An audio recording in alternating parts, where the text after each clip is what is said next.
जोपर्यंत आमचे वडील घरात बसून असतात तोपर्यंत घराचं वजन असतंय का? अरे आपला बाप म्हातारा असू द्या, पांढरे केस झालेला असू द्या, डोळ्याला चष्मा असू द्या, सुरकुत्या पडेल असू द्या, हातात काठी असू द्या, पण जोपर्यंत आमचा जन्मदाता बाप घरात खुर्चीवर बसून आहे तोपर्यंत घराचं वजन असतं. एकदा का बाप निघून गेला, अरे तुम्ही केवढाही मोठा फोटो लावा, घराचं वजन जातं. मंदिरातली मूर्ती भंगल्यानंतर मंदिर जसं उदास वाटतं तसं बाप गेल्यानंतर केवढाही मोठा फोटो लावा, घर उदास दिसताय का? आज या घराला काहीच कमी नाही. गोकुळासारखा परिवार आहे. तो 2 मुलं नोकरदार आहेत. आमचे सर शिक्षक आहेत, दुसरे प्रदीपराव ही शिक्षक आहेत, छोटे आकाशराव शेती करत असतील. काही कमी नाही सध्या. आई वडिलांच्या आशीर्वादानं कोणत्याच गोष्टीची कमतरता नाही. गोकुळ आहे गोकुळ. पण खरं सांगू डेकळे सर, गोकुळातला तुमच्या पाठीवरून शाबासकीची थाप टाकणारा नंद पाटील मात्र कायमचा गेला, लक्षात ठेवा. पुत्र विजयाचा खरा आनंद जर कुणाला वाटत असेल ना जलाले साहेब, जगाला आपला आनंद वाटत नसतो. जग तर आपल्या अपयशामध्ये आनंद मानत असतो. अरे आपल्या भावकीला, आपल्या गावकीला आपल्या यशापेक्षाही आपल्या अपयशामध्ये आनंद वाटत असतो, लक्षात ठेवा. पण पुत्र विजयाचा खरा आनंद जर कुणाला वाटत असेल, पुत्राचा विजय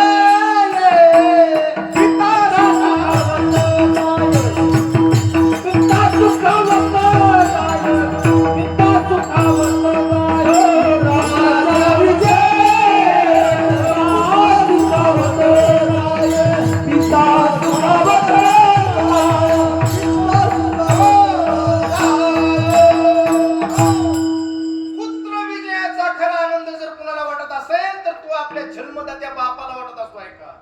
हो, पुत्राचे विजय पिता सुखावत जाईल किंवा पिता पुत्र विजयाचा खरा आनंद आहे का? म्हणजे एकदा का बाप गेला, बसू दे त्यांना जरा नेऊन सोडा बघता. तिथं बसा माणूस, उठू नका आता. हा शांत बसा, बसू दे बसू दे. त्यांनी कधी कीर्तन आहे, आता बोलायचं नाही, उठायचं नाही. हा विठाला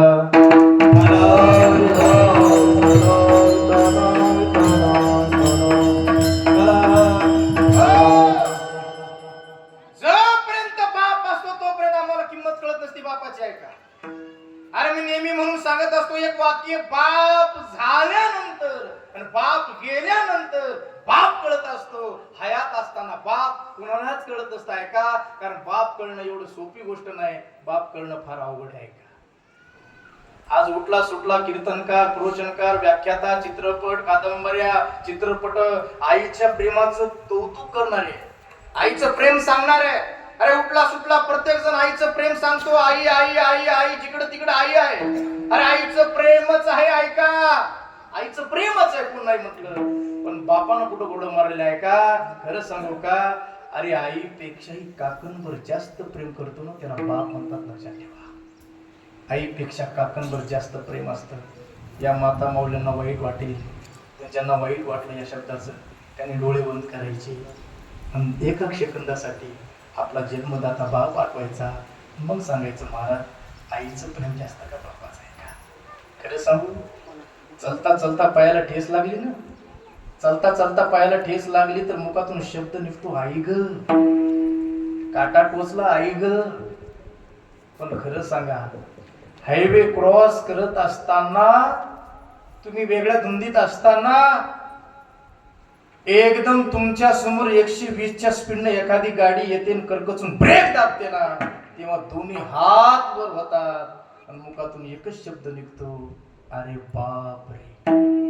किरकोळ संकटाला आई असते रे दादानो, पण जीवनात जेव्हा जेव्हा भयानक संकट येतात ना, तेव्हा प्रत्येकाला आठवतं ना, त्याला बाप म्हणतात, आहे का? बाप. उसाला पाणी देत असताना एखाद्या सरीमध्ये भला मोठा साप अचानक फडी काढतो, समोर दिसतो ना, दोन्ही हात वर होतात आणि मुखातून शब्द निघतो, अरे बाप रे. का किरकोळ संकट जीवनात येतात तेव्हा आम्हाला आई आठवते.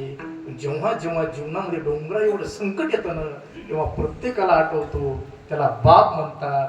आणि तो बाप हयात असताना कळत नाही, गुरुजी कळतो, आहे का? म्हणून तो म्हणतात, उरामध्ये माया त्याच्या काळ्या मेघावानी, दाखविना कधी कुणा डोळ्यातल पाणी, झिजू झिजू संसाराचा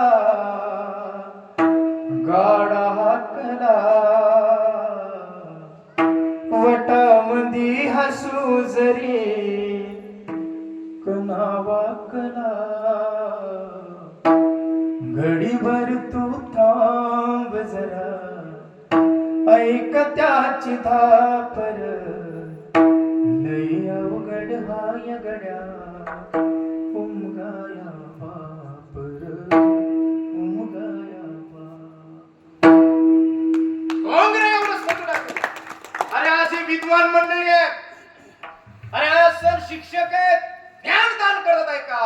ही विद्वत्ता कुणाच्या पुण्याने जर प्राप्त होत असेल तर ते बापाच्या पुण्याने प्राप्त होत असते, लक्षात ठेवा. श्रीमान मुलं जन्माला तर त्याला आईचं पुण्य लागतं, विद्वान जन्माला याला बापाचं पुण्य लागतं, उदार जन्माला याला वंशाचं पुण्य लागतं, आणि भाग्यवान जन्माला याला स्वतःचं पुण्य लागत आहे का? विद्वान ज्ञानदान करतात, हजारो विद्यार्थी घडवतात, हे उत्तमरावजी डिकडे सरांच्या पुण्याने बाळू महाराज, बापाच्या पुण्याने.